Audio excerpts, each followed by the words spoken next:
François Vautier. Bonjour. Et bienvenue au Festival War on Screen pour une grande première pour nous au festival d'accueillir de la réalité virtuelle. Donc tu as réalisé un film qui s'appelle Champ de bataille, qui est un film d'une 20aine de minutes qui se passe dans les tranchées de Verdun. C'est pas ta première expérience avec la réalité virtuelle, mais c'est la première fois que tu tournes en prise de vue réelle de la réalité virtuelle, ce qui est un sacré challenge. Déjà peut-être pour revenir un peu sur les origines du projet, qu'est-ce qui t'a inspiré ce projet dans les tranchées de Verdun ? C'est mon fils Jules, addict des jeux vidéo. Je l'ai observé pendant des années en train de jouer. Et un jour, j'ai découvert avec lui un jeu Battlefield, un jeu incroyable, hyper réaliste. Et ils ont adapté la guerre 14. Et là, ça m'a complètement fasciné parce que c'est un domaine que j'avais étudié auparavant au travers de mes précédents boulots quand je travaillais beaucoup pour Arte, pour les chaînes thématiques. J'ai fait des documentaires et forcément je me suis intéressé à toute l'histoire et la grande histoire en particulier. Et là tout d'un coup de voir cette adaptation dans un jeu hyper réaliste pour des jeunes, je me suis dit waouh, ça va être quelque chose. Et je l'ai regardé jouer. J'étais fasciné, mais en même temps, je sentais qu'il manquait quelque chose. Il manquait une sincérité, une émotion. Et je me suis dit, mais il y a quelque chose à faire. Or, à ce moment-là, je travaillais avec Jérémy Sahel, mon producteur. C'est lui qui m'a amené à la réalité virtuelle. Et là, on s'est dit, mais il faut faire quelque chose autour de ça. Et donc, j'ai trouvé que la réalité virtuelle était le meilleur moyen pour réhabiliter ces hommes qui partaient au combat, qui avaient l'âge de mon fils. Et c'était un formidable moyen pour parler aux jeunes générations avec un outil dont ils disposent plus aisément que d'autres générations. Oui, et tu nous plonges du coup dans le corps assez littéralement de Julien, donc un soldat dans les tranchées de Verdun, qui est plus ou moins sourd en plus parce que à cause déjà de tout ce qu'il a vécu dans les tranchées et les explosions.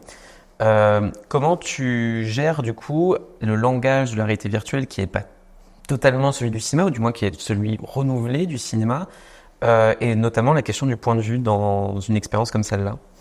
Le point de vue, c'est la première chose qu'on doit résoudre quand on s'engage dans un film en réalité virtuelle. C'est absolument déterminant parce que c'est très pointu. C'est-à-dire que ce qu'on connaît du cinéma, la transposition ne se fait pas aisément en réalité virtuelle.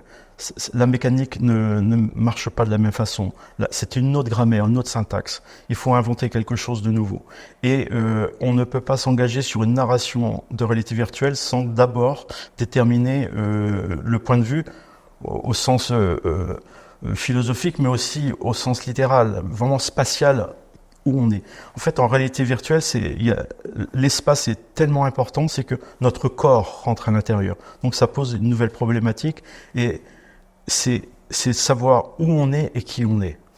Et pour pouvoir entrer dans une histoire, accompagner notre héros, j'ai mis au point un dispositif avec deux points de vue. Un point de vue neutre, assez cinématographique, qui cadre l'action, qui nous aide à déterminer où se trouve notre héros, et ensuite un point de vue subjectif, le point de vue de Julien, et on est vraiment avec lui, on est dans son corps. Et j'ai choisi un jeune homme fragile. Il est pas censé combattre. C'est plutôt un technicien. Il est là pour pas une ligne téléphonique. Exactement. Et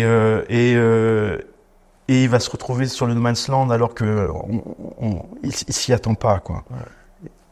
Et ce que je trouve passionnant de vivre cette expérience-là avec justement, comme tu le dis, ces deux points de vue, c'est qu'il y a une désorientation incroyable, je trouve, dans le film. D'un côté, on peut tourner à 360 degrés la plupart du temps autour du personnage et de ce qui se passe dans le cadre très resserré des tranchées. Et en même temps, tu fais des choses qu'a priori, pendant très longtemps, on a entendu qu'on ne pouvait pas faire en réalité virtuelle sur des questions de montage, de changement d'angle, des fois dans un même décor. Ce qui amène à ce qu'à chaque fois, on soit obligé de se réadapter à cet environnement et donc forcément aussi au chaos de la situation. À quel point t'as senti que tu pouvais un peu repousser les limites de ce qui était possible de faire en réalité virtuelle avec cette expérience? Effectivement, la réalité virtuelle, elle est extrêmement contraignante. Donc, aujourd'hui, on a des limites. Aujourd'hui, on a des limites qu'on pense infranchissables, et il faut s'en affranchir. Donc pour s'en affranchir, c'est comme dans tout, il faut d'abord connaître la base. Donc j'avais une base cinématographique.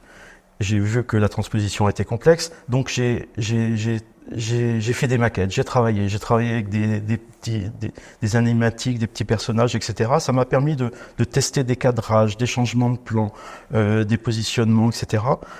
Et ça m'a permis de me dire, mais finalement, on peut faire ça, on peut monter court, on peut faire un déplacement, toujours, mais bon, en ayant fait ces exercices, je me suis rendu compte que j'avais le droit de le faire, que je pouvais l'engager, sauf que je savais que je flirtais toujours avec